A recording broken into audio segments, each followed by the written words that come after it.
Joel Penhorwood here with the Ohio AgNet. It's good to be out planting some ground here in the 2024 planting season. In this cab cam series, thanks to the good folks at Precision Agri-Services. More information at precisionagriservices.com. Made our way over to Hancock County into the tractor cab here of Casey Niese. Casey, thanks for bringing us out here today. Yep, no problem. What are we doing?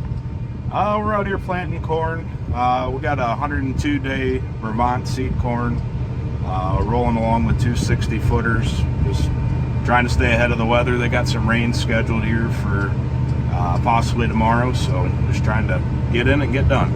Now, we're recording this here on April 26th, and the last week or so has been an interesting one of some good weather about a week and a half ago that allowed some field work to get done, but then also there's a little bit of a wet snap, a little bit of a cold snap. How have you guys dealt with that?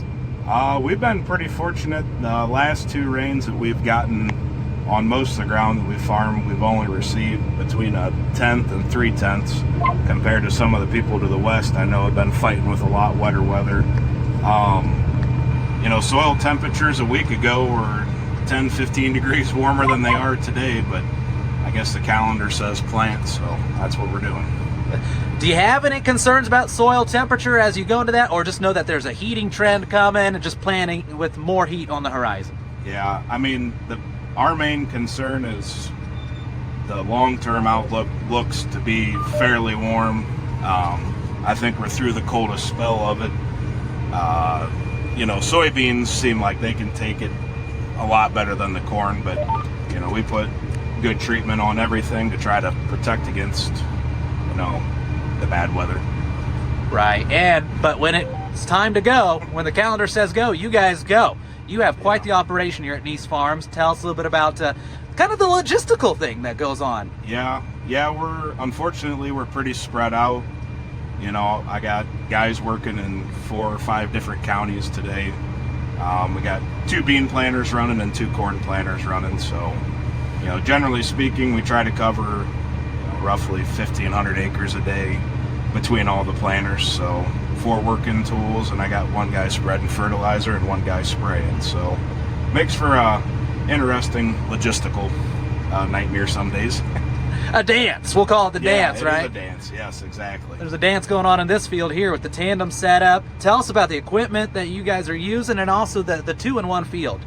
Yep, so we run John Deere 8R tractors, all front wheel assist wheeled tractors on the planters. These 2 planters in this field are 1775 exact emerge planters. In a field like this, you know, it's nice we can get synced up. We can share our data back and forth with our shutoffs and our guidance lines. So when we get a little bit of ways from home, a lot of times we'll try to run them both together just to get done. Now the bean planters are running separate today, but it's kind of nice. Everything's John Deere technology, so it all talks back and forth. We're variable rate planting in this field, so once we load our prescription, our rates automatically change for us. And yeah. But able to cover quite a bit of ground that way, I think. Yeah, it's efficient for the fact, you know, I can keep my seed tender and my liquid tender in the same area instead of being, you know, 1 guy over here. That happens at times, but, you know, but at the same time, you don't want to pull 2 planters in a 30-acre field either. So, you know, yesterday we planted a 500-acre field. We started at 12:30 and we were out of there by 7. So, you know, you get 2 in a field like that, it don't take long. Yeah, that's pretty nice. Different problems than the Penhorwood farm over there. Let me just tell you that. As far as, you know, as you guys have gone into the season here and look ahead to what's on your mind as far as, hey, the technologies we're using, the new strategies that we're putting in place, or marketing and all those good things, what's on the mind of Casey Niese? Well, the big buzzword in the market right now is biologicals. Haven't bought into that 100%. We've been using some the last couple of years. Seems like that's really trying to catch on.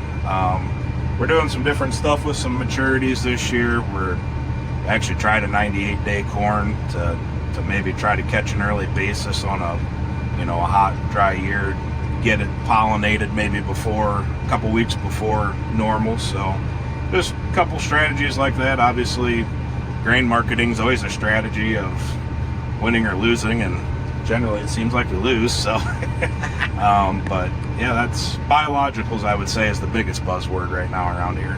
Yeah, you win some years, you lose some years on that marketing side. But hey, anytime you can get quite a few acres done in April, not a terrible thing. Yeah, we're sitting across the board. We're probably about 35% done. Talking a little bit of rain tomorrow. Sometimes that's not all bad to maybe shut down, and it kind of spaces everything out.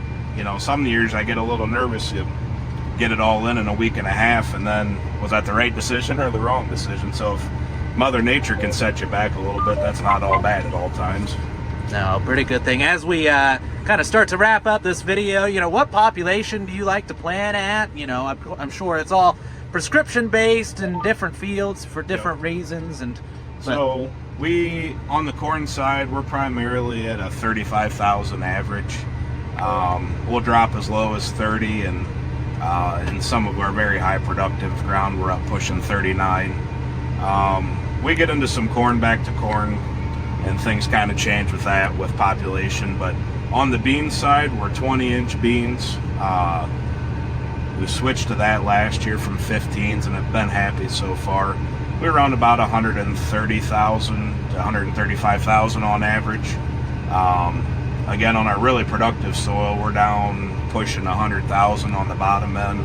Let's get into some of them thinner farms, we'll be up to 150,000 roughly, but not like the old days of 200 plus. Yeah, things have changed a little bit there. Yeah, for sure.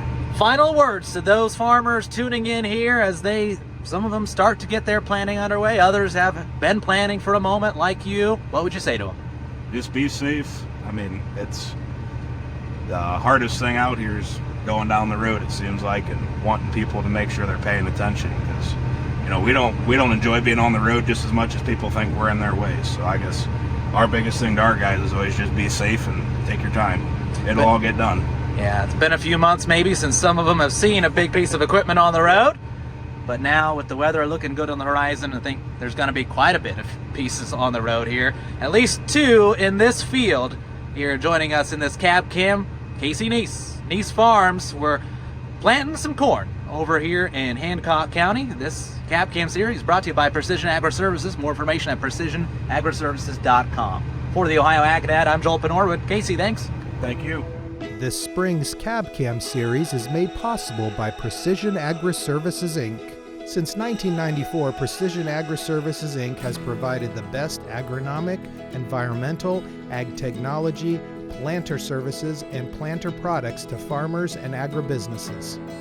For more info, visit precisionagriservices.com.